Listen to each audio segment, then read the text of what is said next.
So one thing about me is that I'm emotionally aware, but I don't quite think about, like, I don't go through the process of what could be stored in my body as like a trauma response. So like if I'm trying to heal, I'll more so go to things that please me, happy emotions, feelings of comfort and joy and peace. I'll have the light and I'll see, what triggers me. I'll see what is bothering me, but I don't quite name the emotion.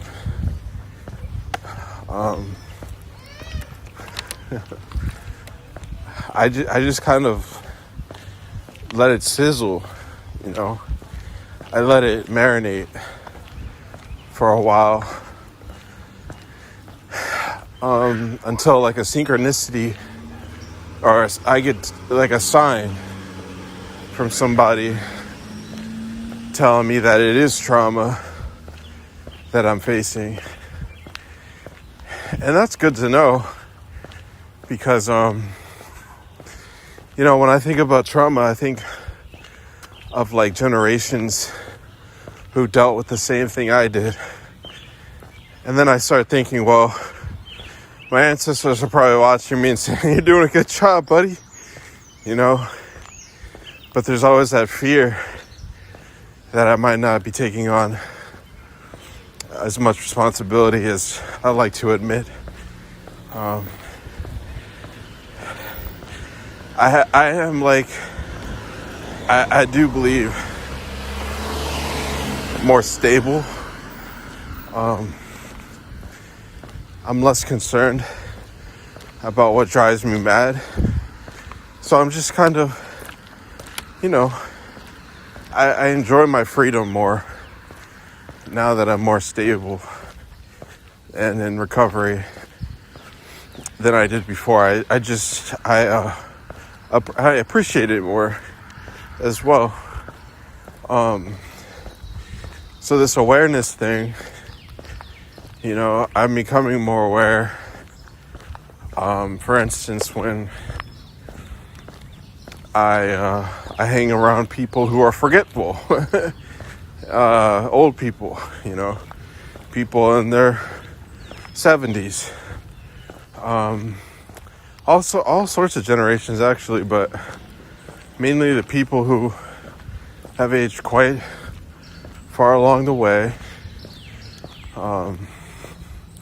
who have good intentions. It's just I can't really see them because I'm trying to force it out of them. I'm trying to force, a good time or whatever.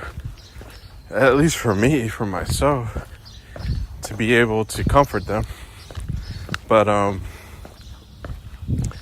I just I understand that there might be something that I'm missing here as far as like what I'm feeling, because it's hidden underneath layers and layers of emotional debt, as this woman liked to call it, or as I call it, trauma. One of the things is, when people are forgetful, it might not be their fault, say age or, for any other reason. The reason can skew, it's about context as well, I'm sort of like a nutcase right now in context. Say if, like one old person who's a Christian forgets to tell me thank you versus one person who's not a Christian who forgets to tell me thank you, and I get caught up in the belief system. I'm like, well, if they're not Christian, they don't have good intentions, they don't care about me, blah, blah, blah. You know, I'm caught up in there, but really it's just this lens that I've been putting on that I'm unable to see that this world is full of love, you know. I've been searching for love. I've been trying to figure out what it means to me. And so far, all I really have is just that I'm thankful for another day. I'm thankful that I have the tools and the resources to get me where I'm going. So in reality, I am kind of like leaning more towards like a higher intelligence to help me escape from my mind.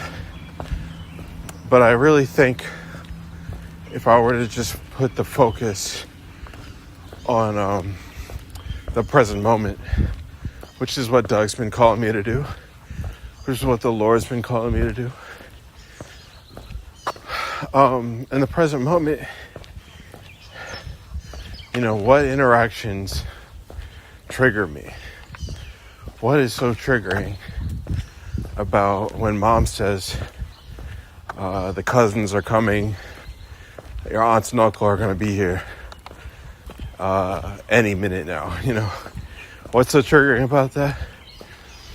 Well, it started with my mom telling me that she wanted me to pick up, or she asked me to pick up the Santucci's order.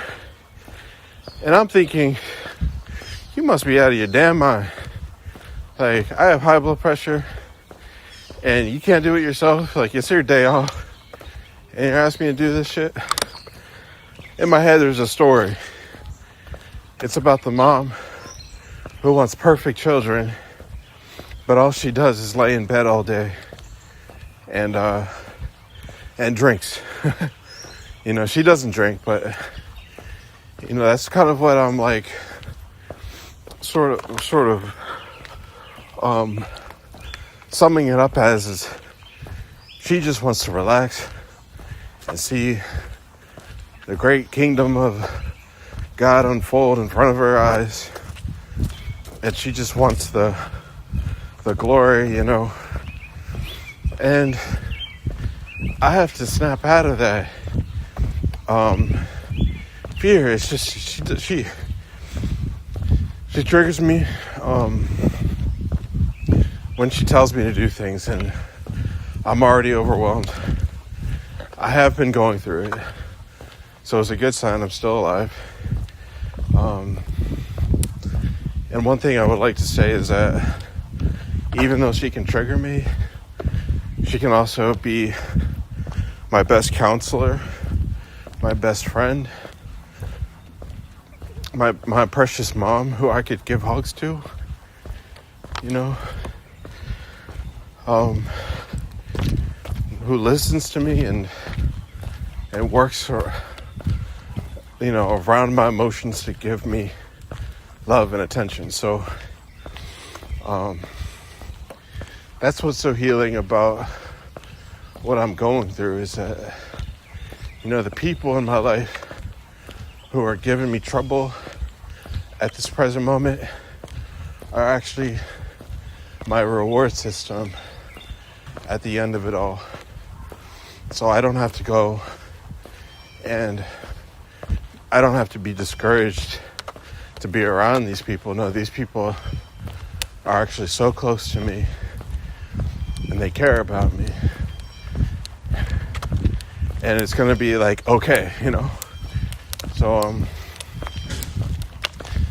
one thing I have to do, what I have to do is not be present.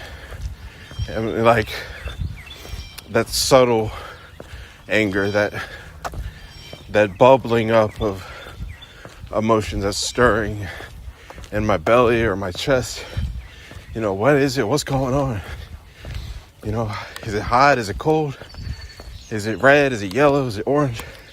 Is it green? You know, ask yourself, what does it feel like? What does it look like?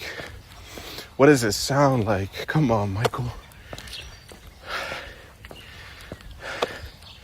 And I know you feel it too with me, if you're listening, that it's going to be all right.